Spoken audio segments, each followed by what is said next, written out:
guys, welcome to this week's episode of the Skips Tactical Solutions podcast. This week is going to be an amazing week, and this is going to be the first week that we will have not only the audio of the podcast, but we will have live feed video of this week's interview.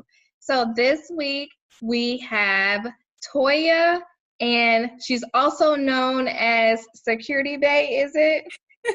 Apparently so. She's also known as #Security Bay, but Toya is a private security officer. And so we're going to be talking to her a little bit about her experience in the private security field, and she's just going to tell us a little bit about herself. So Toya, thanks for coming on to the Skips Tactical Solutions podcast. Thank you for having me. So tell me a little bit about yourself. I'm old. I'm a combat veteran. I currently I've gotten into security because I am a protector. I've just always been a protector. If you mess with one of my cousins when I was little, I was going to punch you in the face before anybody else did. And, one day someone asked me, what would you do for free? And that was the first thing that came to mind. And from that day on, I've had my mind set on you're going to do security and you're going to do it all by yourself. So how long have you been doing private security? I've been doing unarmed security since 2013. Armed, I've been doing for 2 years, not including the Army. So which one do you prefer, armed or unarmed? Definitely armed. I feel naked without my baby on my side. Absolutely. I'm right there with you. So you said that you did time in the Army? Yes. When you were in the Army, what was your job? I was a truck driver, 88 Mike. 88 Mike. How long were you in the Army? 3 years. 3 years? Mm-hmm. So your experience in the Army, you said that you're a combat vet? Yes. I was in a company that was attached to an infantry unit. So I have to say, being Air Force myself, I have a new respect for the Army. I'm working in a joint unit right now, and they're pretty something special. Special is a good word. It is. So you have been doing armed security for 2 years, and you are working for yourself, correct? Yes. What made you decide to work for yourself versus going under a company? As a woman in male-dominated fields, sometimes you can come across adversity that even when you're prepared for it, sometimes you'll get some adversity that you don't expect. So I don't want anyone else to be in charge of how I move forward. That needs to be something that I'm completely in control of so that no one can hinder me from reaching my goal just based on the fact that I'm a woman, because it doesn't change anything. Absolutely. I can completely agree with that. And, for me, I wanted to build, I know what I'm building is going to be great, so why not build it for myself versus building something great for someone else? Exactly. And I'm sure that you can relate to that as well.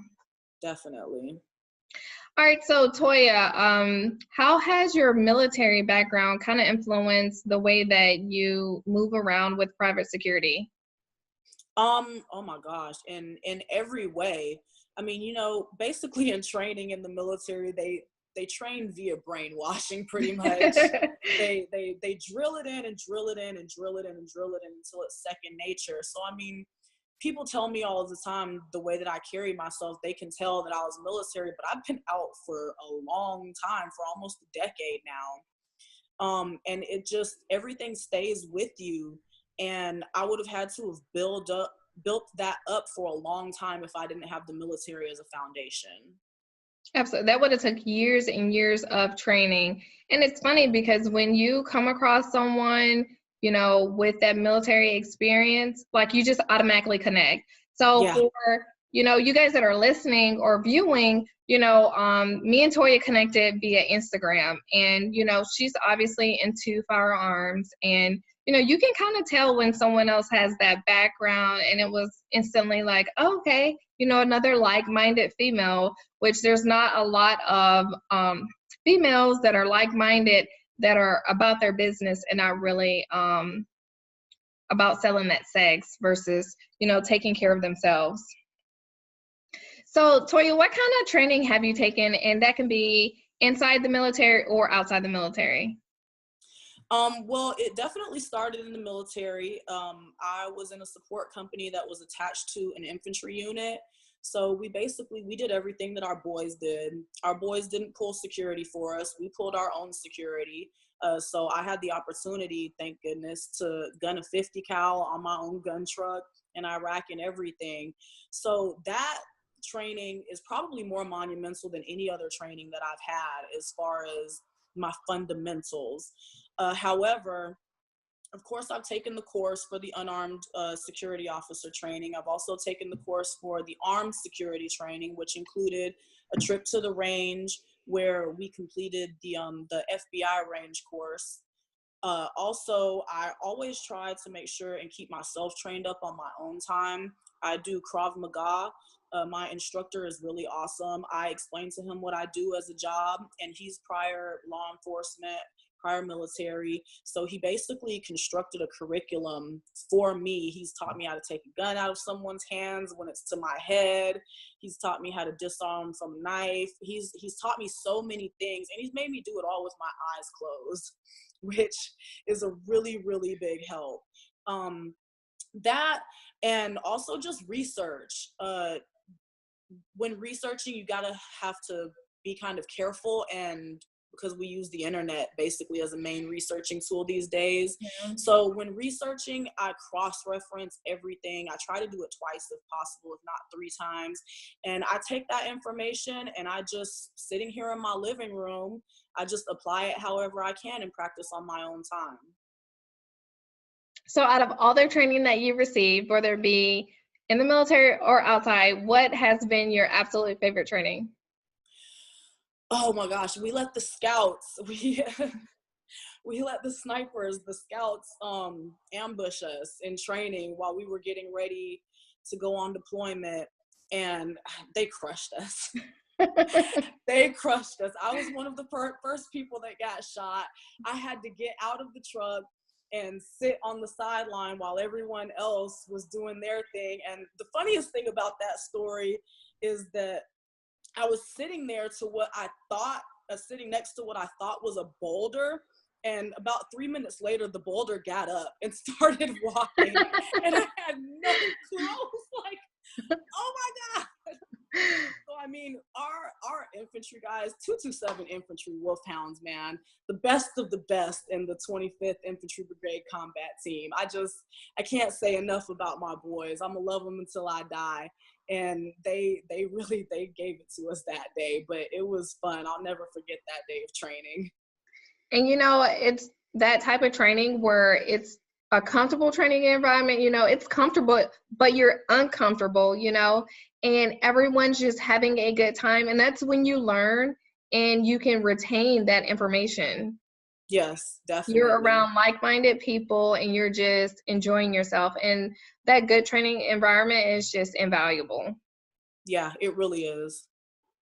So I know for me, being a female, you know, doing a lot of those sorts of training, it's always like, oh my God, who is she? And it's like, just simmer down. I'm one of you, you know, I'm here to learn too. So obviously as a female, I know that you've dealt with some adversities. So what are some of the adversities that you've dealt with as far as private security, being a female, and I mean, or have you even dealt with any of the adversities being in private security? I have worked in one club where I had to stay on the door to check people because I was told that females weren't allowed on the floor, which didn't make any sense to me at all, and was also kind of illegal because you're discriminating on me based on my sex. I mean, did they have a reason for it? Like, you need to... I think that they just kind of assumed like everyone that fights in the club are guys, or maybe, you know, if she has to jump in with some guys, is she going to be able to handle herself? So that's I don't know. That's what I think that they were thinking. Like, oh, she's going to be on the floor and she's going to be the closest one to the fight. And it's going to be guys.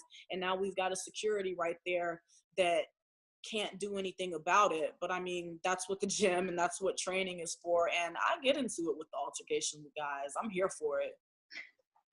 And I don't think a lot of people realize, you know, when they discriminate against women, like they just make it so uncomfortable versus like just letting you be a part of the group, you know, just let me be here and you don't even have to talk about the fact that I'm a female, you know, just as long as I can do my job and hold my own, just treat me just like everybody else.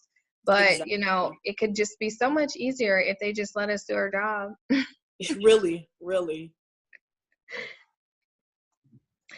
So when it comes to your job as private security, have you ever had to deal with any incidents? All the time. All the time. Sometimes, some nights I'm even like, I want action tonight. But mostly, you know, definitely nothing like the recent incident. Mostly everything is just, you know, a small fight, and we get in there, we stop the situation quick, separate the guys, decide who needs to go in, who needs to stay out, and it's over with really quick. So when you say recent incident, so you just had an incident. Was it the 1st of January? Yes, early that morning. So ringing in the new year, and hashtag Security Bay is pulling security, and she had an incident. So can you walk us through the incident? Basically, I didn't see the original altercation because I was at the front door. However, there was an original altercation between 2 or 3 gentlemen, and it was pushed towards the front set of doors. We decided that we didn't want to put both of them out into the parking lot at the same time, because then it would have been a fight in the parking lot or worse. So we put one guy out. I guess he was just too upset. He decided to go to his car and retrieve an AK-47. He began walking back up towards the club, basically just completely undisciplined, just waving it around, firing off shots. He fired off 5 shots. Once he got to the door, well, when he was on his way to the door, I was behind a vehicle taking cover, and I maneuvered around the vehicle one way on the backside as he was maneuvering around the front side. And once he got to the door, I, you know, in my head, I was just like, I cannot let this man get inside of this club. Yeah. You have to do something right now. I peeked out from behind cover, identified where he was, made sure that there was nothing around, nothing behind him that, you know, would have been collateral damage. Went back to cover, peeked out again. I took a shot. Once I took one shot, he fired off 2 more at the other security that was out there, thinking that it was him. So I knew that I had to take one more shot. And once I took that other shot, he was hit in the right thigh and he went down. He yelled out that he was shot. He lowered his weapon. A friend that I believe was in the vehicle at the time maybe came out, and he came to help the guy. And I visually looked at him. I asked him also where else he was shot, if anywhere else, so that I could know what I was going to need. But like I was saying, I'm not here to kill anyone. This is not my intent. If it happens, it happens. I know that it was justified. However, in my head, I knew that I needed to go and get medical equipment, and I keep a tourniquet on me. I keep a kit with gauze and scissors, rubber gloves, a couple other things. So my first thing was to go and get my trauma kit and to go ahead and treat him while the police were on the way. So I tried to go in and get my trauma kit and rush back out. But by the time I got back out, they were already gone on the way to the hospital. And that was it. It was really, really quick. And so I really wanted to, hone in on a couple of the things that you said. You knew that if you didn't take action, that, there could possibly be another mass shooting that could have occurred, right? And Right. You were, correct me if I'm wrong, but were you the only armed security there that night? Yes, I was. Okay. So, I mean, that's a huge responsibility on your shoulders, and you made the right decision and you decided to get your cover and your concealment. And that's another thing, you know, making sure that you're maneuvering properly and finding cover and concealment. And then on top of all of that, at the end, you went and got your trauma kit. You know, so I applaud you for not only, you know, one, I mean, that is your job, but there's a lot of people who are in these positions and they're not able to take the shots that they may necessarily need to take. So I do applaud you for, you know, taking care of that situation. And then afterwards, you know, you went in and you were going to render first aid. And that's something that people don't really think about, is that first aid part of it. You know, like, although someone is injured, they still need first aid. Right. Right. And that's just like we were saying earlier, that's just those military fundamentals that just kicked in. They're so drilled into you that you don't even really think about it. You just go into action. They're literally drilled into you. So, your mindset during that incident was, you said that you're not there to kill anyone. You just wanted to control the situation, right? Right. And a lot of people really don't think about that. You know, there's some people who may just be trigger happy, but, you know, you were very adamant about, you know, your job is not to kill, your job is to control the situation. Right. I mean, you know, escalation of force, rules of escalation, whichever you want to call it, it's there for a reason. And unless you have the proper skill and the proper knowledge to adjust the rules of escalation, then you don't need to do that. You need to follow them to the letter. And really, the only time that you do adjust rules of escalation or escalation of force is if time isn't permitting, or if you are under a direct threat. His weapon was not trained on me. He wouldn't have gotten it trained on me before I could take a shot off. So there was no reason for me to go for that shot. You know, once you get into the shooting part of rules of escalation, which shooting is definitely not the first step, shooting to kill is not the first part of shooting. It's always supposed to be a disable shot first. And even then, if you can get a shot off to the side without even hitting anyone, if the time and the situation permits, then you should do that as well first. The shoot part really is like a 3-step thing. It's definitely something that you need to think about. It's something that needs to be thought about ahead of time, so that when the situation does occur, that you've actually trained and you're mentally and physically ready to do what you need to do. Right, exactly. So the incident occurred, you went in to go get your trauma kit, and obviously police were called and the police had to come. I know when I saw your story, one of the first things that I thought about was the incident that occurred with another security officer who was killed recently. Did that incident actually cross your mind at all when you were dealing with this? In the heat of the moment, I didn't really think about it at all. I was still kind of on an adrenaline high at that time. But I will say that just being in this field for so long, training kicked in, you know, protocol kicked in. Not only that, but I was raised by a sheriff's deputy. He was a sheriff's deputy my entire life. So he's always giving me the game on, you know, dealing with law enforcement properly. So I didn't really think about it. However, in hindsight, I definitely realized that I approached with extreme caution. I identified myself properly about 20 feet out before I even got close to the officer. My weapon was already holstered. I had my badge on my chest, so I was easily identified as security. And, you know, upon walking up to him, I called out. I said, "Officer, I'm coming to give you my report." I walked up on him. He asked me if I was armed. Once I told him yes, I did not go to touch my weapon at all. I turned my hip towards him so that he could retrieve it himself. He actually asked me if I had any other weapons on me, which I've always got several. And I had a knife strapped on my ankle. And when he asked for that, I gave him the ankle.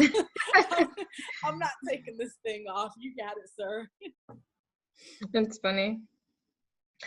So in regards to that situation, what are some pointers that you may be able to give other private security officers when dealing with situations to where the police are called, the police are arriving?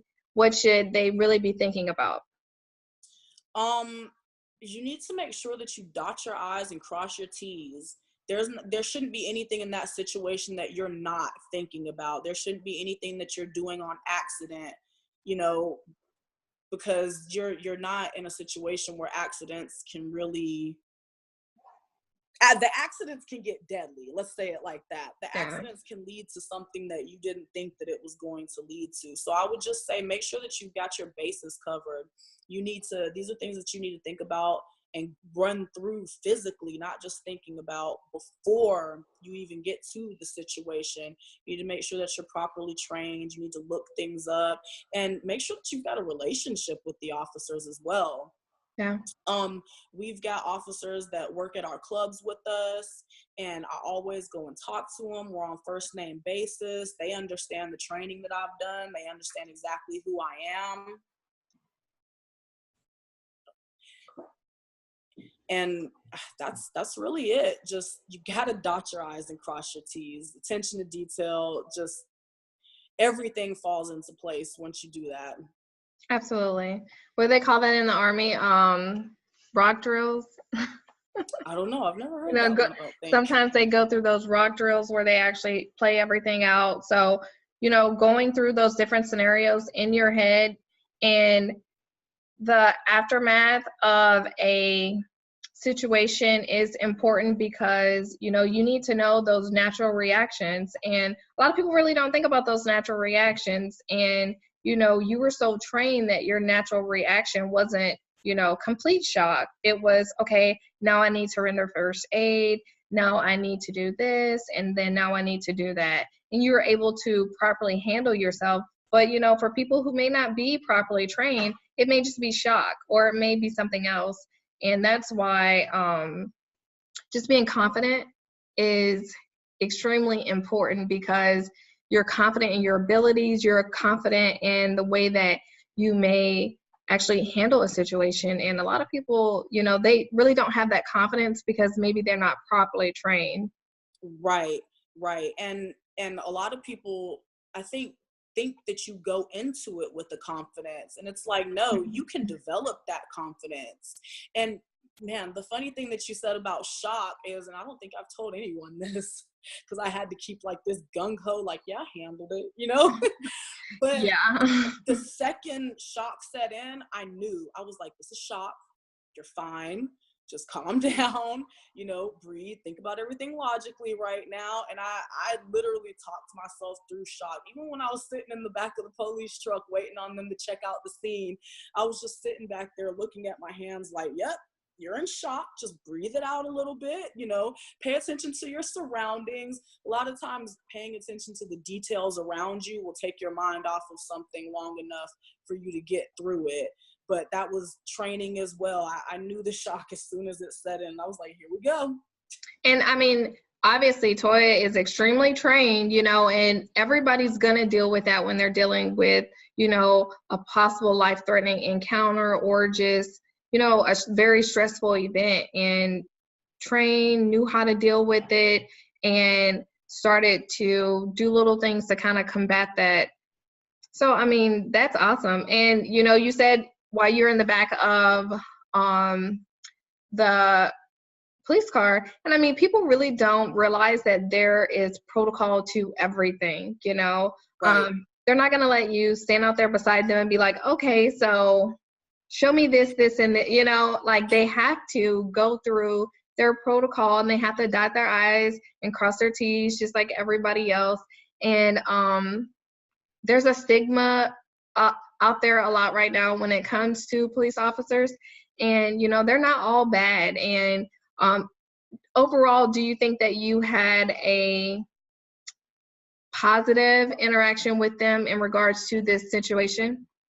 Most definitely. When I was getting my report ready for them in my head, I had that thing laid out like a 9-line medevac. Everything was boom, boom, boom. This is what happened. This is what happened. This is what happened. So I think that, just from my professionalism, it really made a difference in how they treated me. They even, when they ran my weapon for ballistics, they even expedited it for me so I would get it back quicker. People wait months to get their weapons back, and I just went and picked mine up today. That's great. So that was really great. And I mean, the whole time I was sitting in the back of the car, one of the officers came to check on me every 5 minutes. Hey, are you doing all right? You good? Do you need anything? Can I get you anything? The detective should be here in a second. We'll wrap it up as quickly as we can. I mean, even today when I went to go and get my weapon, he apologized. He was like, I'm sorry that we had to do this, but protocol is protocol. I was like, no problem. I don't have any issue with anything that happened. Y'all didn't mistreat me at all. And I think I read in the article that the police department said that you were a hero.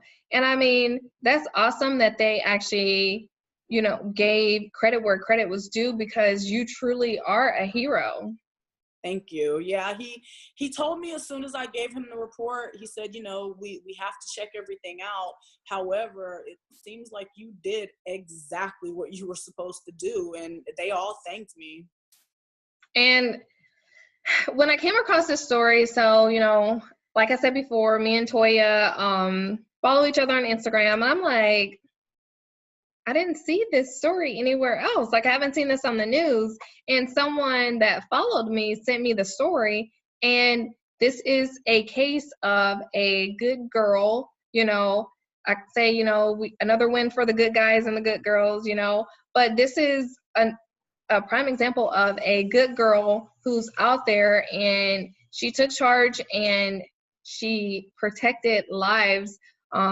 We had the Orlando mass shooting, and that could have easily been another mass shooting. There was just the shooting in California, and they're just too frequent. Anybody that dies like that, is one life taken is just way too much. But there just seems to be a lot of these cases that are popping up, and I don't think that they're getting the attention that they need, because if there would have been maybe even 1 or 2 fatalities, I'm sure they would have spun it as, oh my God, we need to take all the guns away, and, people are just dying. But this is a perfect case of, not only a responsible gun owner, a private security officer, and a woman at that, and you don't hear a lot of cases of women who are armed and are saving people. You're hearing a lot of the cases of, this male, and I mean, you save lives. Like, you are a true hero. And I know you didn't do it to go, oh man, I'm about to get some recognition, but you did it because you were properly trained and that was your job. And, you actually stepped up and did the right thing. So I applaud you again. Thank you. Hats off to Security Bay for doing her thing. I'm gonna have to get forever you're gonna be #Security Bay. And so as far as guns, what's your favorite? Do you prefer rifles or pistols? Oh wow. I think that's like a double-edged question, kind of.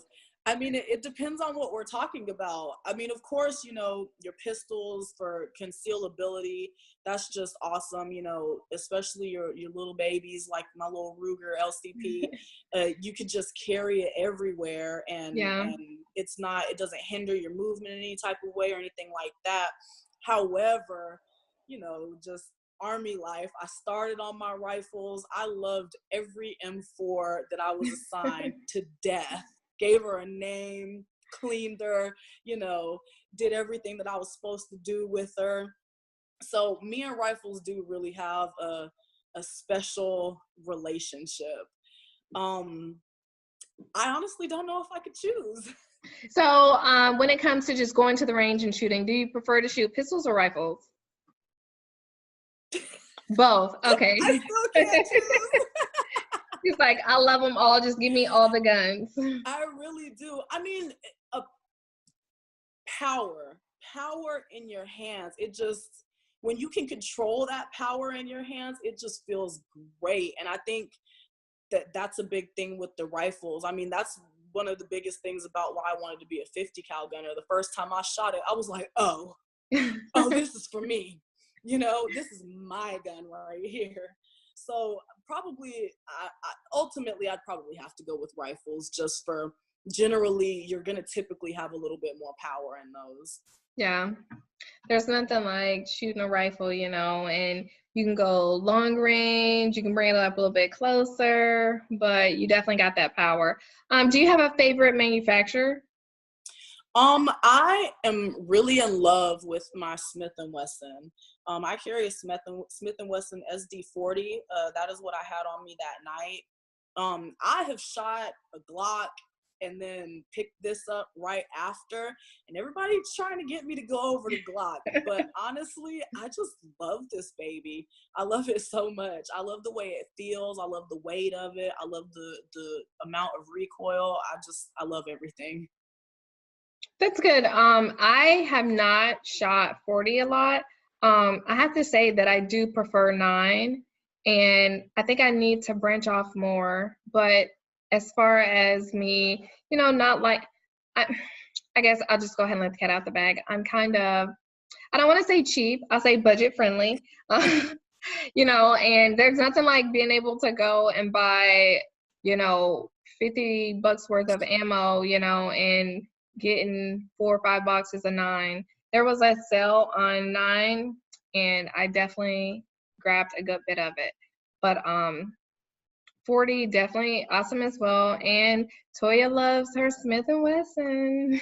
I really do. And you know, normally I would say, probably before I shot this, and even I kind of teeter-totter every now and then, just as a survivalist, I almost feel obligated to say 9mm. You know, if it ever hits the fan, those are the rounds that you're going to be able to scavenge for your weapon. So I mean, I do feel like it's important to have a 9. I do have a 9 that I keep with me. However, I just don't know, man, this 40. Toya is hooked on the 40. So as far as your company, you do private security, and you are entrepreneur, you work for yourself, right? Yes. What's the name of your company? Lions Pride Securities. Lions Pride Securities, great. What's your plans for Lions Pride Securities? I have huge plans for Lions Pride Securities. Part of my biggest thing is I want to supply female security for anyone who may be in need. Celebrity female security, you know, maybe you don't want a 7'5", 500-pound guy walking around with you all the time. Maybe you want a girl who looks like she's just your homegirl, you know, but really she's packing, and she might just kick your ass if you get too close. I think that a lot of people would be familiar with that. You know, I work currently at a gentleman's club, we'll call it, where the girls really appreciate it when sometimes, you know, maybe they don't want a guy to have to go into the bathroom with them if, you know, they need something. And there's just a lot of times when women will tell me, like, I really appreciated having you here tonight. You're not like other security. And it's just a little woman's touch to it. And most places don't have a lot of female security. So I would really love to get more trained, certified females out there to provide them for anyone who may need it. The celebrity bodyguarding job is my number one that I want to go to. However, I also want to get into contract security for the government, you know, the KBRs, stuff like that. I want to be able to get back in the action. I'm not going to lie to you. I want whatever may or may not be around the corner. If it is, I want it. So all the private security companies that are out there, watch out, because Toya's coming. And it is nice to, regardless of what it is, you know, to be able to throw that female touch into it. And that's very important. You know, you said some people may just want someone who doesn't look like the stereotypical security guard, you know. It may Right. just, you know, they're like, oh, she's by herself today. And it's like, no, she's not by herself, you know. She has Toya with her. And if you Right. need clothes, today's going to be your day. Exactly. And I mean, you know, even sometimes in the club, it doesn't happen that often, but there's definitely been instances when, you know, there was about to be an altercation, and just, you know, being a woman and just having that touch, I've been able to a couple times just walk up to a guy and put my hand on his shoulder and be like, not tonight, baby. Like, you don't want it to be that kind of night. And it'll just zap all of the fight out of them. I mean, it doesn't happen that often, but I'm glad it ever happens at all. You got that woman's touch. Right, exactly. That's great. So if there's any women that are looking to get into private security, what would you tell them? I would tell them to make sure that you stay trained up, make sure that you certify yourself and do everything that you're supposed to do as far as legal and liability. But the gym, you got to get in that gym. You know, you can do your calisthenics and stuff like that at home, but you really got to get your strength up. It's going to help you a lot mentally, and it's going to help you physically as well. And, you know, I have to say that sometimes Miss Toya posts on Instagram, you know, her gym stories or a photo at the gym, and I'm like, I got to go to the gym. Toya is just out here killing it, and now Skip's got to go to the gym. And Yes. it's nice to have people like that who encourage others and show, you know, they're out there getting it, and you can just get out there and get it too. So definitely, you know, if there's any women that are out there and they're looking to get into private security, listen to what Toya just said, because she dropped a couple of good nuggets there. And when it comes to anyone else in the private security field, you know, if there's any advice that you can give them, male or female, what would you tell them? Train. You know, your average person is most likely going to do the 8-hour course and then the 12-hour course, and, you know, just the experience that I get on the job is enough. I don't agree at all. You know, I sit in my living room, I practice drawing and reholstering, I practice dry firing.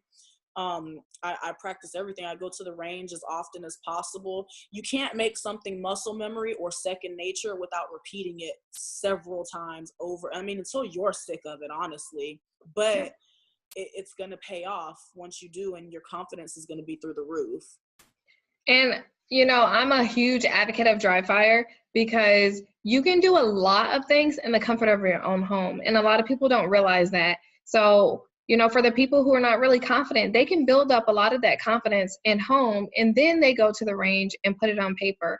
And then there's even apps that you can use where you can just, you know, practice at home and then go to the range, and you've improved drastically. But dry fire is invaluable. If you do not dry fire, for those of you guys and girls out there listening, make sure that you have some kind of dry fire routine, because it can cut down on your range time. And when you get to the range, you can work on actually shooting and improving that skill. But, you know, if you haven't worked out all those other kinks, you're going to be wasting some of that time at the range working on those sorts of things.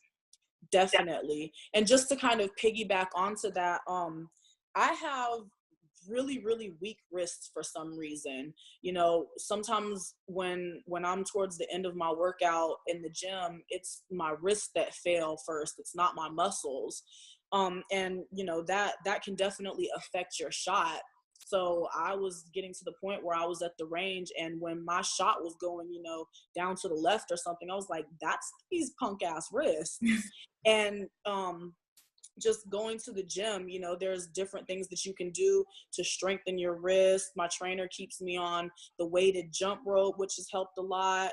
He's gotten me on some resistance band workouts for that, and it's improved immensely. So, I mean, there's tons of outside things that you can do other than going to the range. I've heard a lot of people say that they have weak wrists. Like, I can't do it. My wrists are just weak. Mm-hmm. It's I'm like, a real no. thing. Toya said this is what she does. All right, so I really enjoyed talking to you today. Although we met on Instagram, it was kind of like, oh, hey, Toya, Hey, girl. it was kind of like we already knew each other. I want to say it's that vet life, where you meet another vet and you just feel like you already know the person. If there's anything that anyone could do to help you or your company right now, what would it be? Let's spread the word. Let's spread the word. The funny thing, I had decided that night, I was like, because it was a Lil Boosie concert, if y'all know who Lil Boosie is. But that night, I was like, you know what? When Lil Boosie leaves here tonight, he gonna know who I am. It turns out he did. But, people get jobs off of Instagram every day. The idea that had given me the idea of having people tag him that day before that whole incident happened was I saw an article about Rihanna just hired a makeup artist off of Instagram, and I was like, people getting jobs off Instagram like that? Oh, I need in. So I'm really trying to get in on tagging people. I really want to use this incident that Cardi just had where her homegirl cussed the lady out in the airport. Like, sweetheart, you need me on your security team because it wouldn't have even had to come to that. Let's tag Cardi and let's get Toya on Cardi's security team. So if there is one, I know you said you wanted to get into celebrity. So if there was one celebrity that you could pull private security for, who would it be? Would it be Cardi? Cardi's a close second, but it's Rihanna. Rihanna? Definitely. I would love to be Rihanna's security. I think your guys' vibes are so much alike. You will fit in. It's like, oh, that's Rihanna's homegirl right there. Or it's right. Like, but I think you would definitely fit in with Rihanna. Yeah, I think so as well. That's definitely why she's my first choice. So people will definitely have to make sure that they hit up Rihanna and let them know that Toya / Security Bay is available for private security, and she definitely knows what she's talking about, and she can handle her own. Immediately. I'm available immediately. Like right now, okay? Right now. What is the number for Rihanna to call to get you? Okay, the number is 912-417-9522.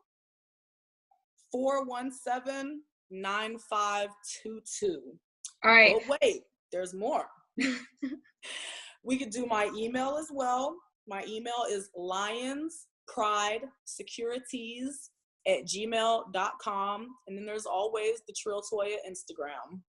Okay. So that was not only for Rihanna, which for those of you guys and girls in the back, make sure that you let Rihanna know. But that's for anyone else who is looking to get into, for anyone else who is looking to get in touch with Trill Toya. She provides private security and she is holding it down. So, today we talked to Toya and she dropped a lot of amazing nuggets. And, I do appreciate you taking the time out to not only converse with me, but, to educate the listeners on being trained and being ready and just being a straight up security bae.